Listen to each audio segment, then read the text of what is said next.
Good morning, good morning, good morning. Carol Davis here with a spot of sunshine just for you. So, before I start today, I just want to say, there's still a lot of darkness out there, and it's not just COVID. Actually, it might be starting to get better, but the weather, everyone around the United States is in my prayers for the weather. I may be in the only place that's not really dramatically affected by the weather. There's so many people, who aren't seeing this because they have no power. People are freezing to death. People are I don't even know what to say, except that I hope 5 minutes of sunshine for you today. That's my prayer. So I'm just sorry, but you're all in my prayers, and hope for the followers is what I'm going to be reading today. So I want to start with the author. Her name's Trina Paulus. She has a little note here before the story starts that I want to read because I like this. My thanks to everyone all over the world who has helped me believe in the butterfly. This is the tale of a caterpillar who has trouble becoming what he really is. It's like myself. Like us. Love, Trina. So I think that's why I've always liked this story, because I've always felt that was my life, that I was crawling around like a caterpillar until, finally I just settled into a cocoon, and then people helped me out of the cocoon, and I became a butterfly, and that's how I feel most of the time today, as a butterfly. And so much sadness in the world today, so much darkness today because of the weather. I think that even overrides the COVID. So that let's think of this year. We have the politics, we have the COVID, and now we have the weather. It's like, what is happening in the world? I don't know. But I'm going to try to do my 5 minutes of making it better, adding a little sunshine into whatever pain you may be having. I want to just pull us for 5 minutes out of the darkness of the night and into the light of our soul. So here we go. Once upon a time, a tiny striped caterpillar burst from the egg which had been home for so long. Hello, world, he said. It sure is bright out here in the sun. I'm hungry, he thought, and straight away began to eat the leaf he was born on. He ate another leaf and another, and it got bigger and bigger, and now he's becoming a big fat caterpillar. Until one day he stopped eating and thought, there must be more to life than just eating and getting bigger. It's getting dull.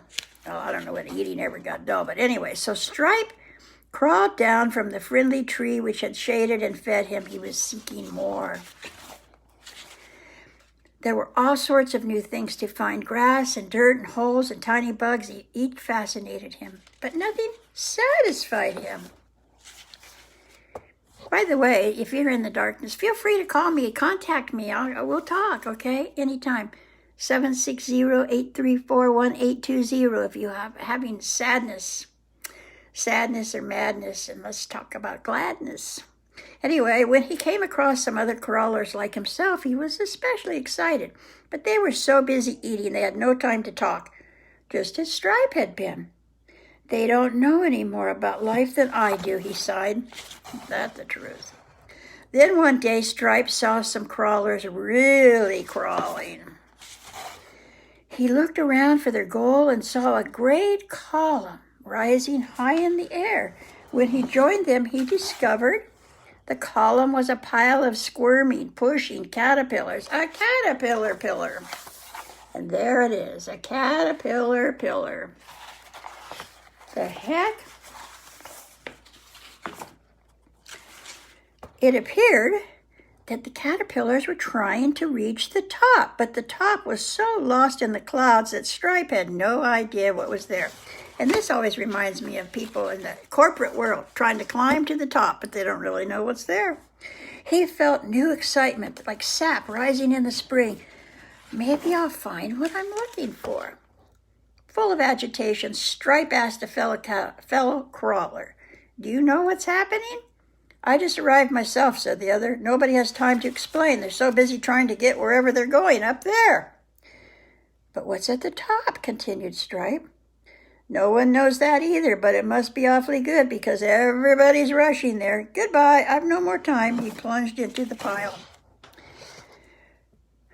Stripe's head was bursting with the new drive. He couldn't get his thoughts together. Every second another crawler passed him and disappeared into the pillar. There's only one thing to do. He pushed himself in.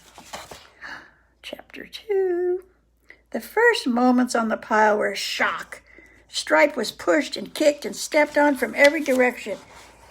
It was climb or be climbed. Sound familiar? No more fellow caterpillars on Stripe's pile. No more fellow caterpillars on Stripe's pile. They became only threats and obstacles, which he turned into steps and opportunities. This single-minded approach really helped, and Stripe felt he was getting much higher. But some days, it seemed he could only manage to keep his place. It was especially then that an anxious shadow nagged inside. "What's at the top?" he whispered. "Where are we going?" On one exasperated day, Stripe couldn't stand it any longer and actually yelled back, "I don't know, but there's no time to think about it." A little yellow caterpillar he was crawling over gasped. "What did you say?" "I was just talking to myself," Stripe mumbled. "It really isn't important. I was just wondering where we're going." "You know," Yellow said, "I was wondering that myself. But since there's no way to find out, I decided it wasn't important." She just blushed at how silly this sounded, quickly adding, "No one else seems to worry about where we're going, so it must be good." But she blushed again. "How far are we from the top?" "Hi, Zippy," Stripe answered gravely. "Since we're not at the bottom and we're not at the top, we must be in the middle." "Oh," said Yellow, and they both began climbing again. But now Stripe had a new feeling. He felt bad. He had lost his single-mindedness. "How can I step on someone I've just talked to?" Stripe avoided Yellow as much as possible, but one day there she was, blocking the only way out. "Well, I guess it's you or me," he said, and stepped squarely on her head. Something in the way Yellow looked at him made him feel just awful about himself, like no matter what is up there, it just isn't worth it. Stripe crawled off Yellow and whispered, "I'm sorry."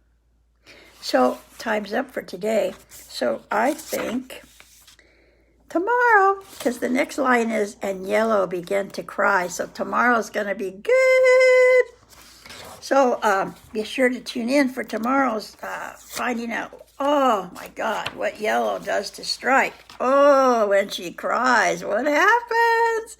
So, hey everybody, I think everybody I'm talking to is in California right now, but let's just all pray, for the world, the weather. Oh my gosh, in Texas, it's like temperatures they've never seen before. It's so cold. What's happening?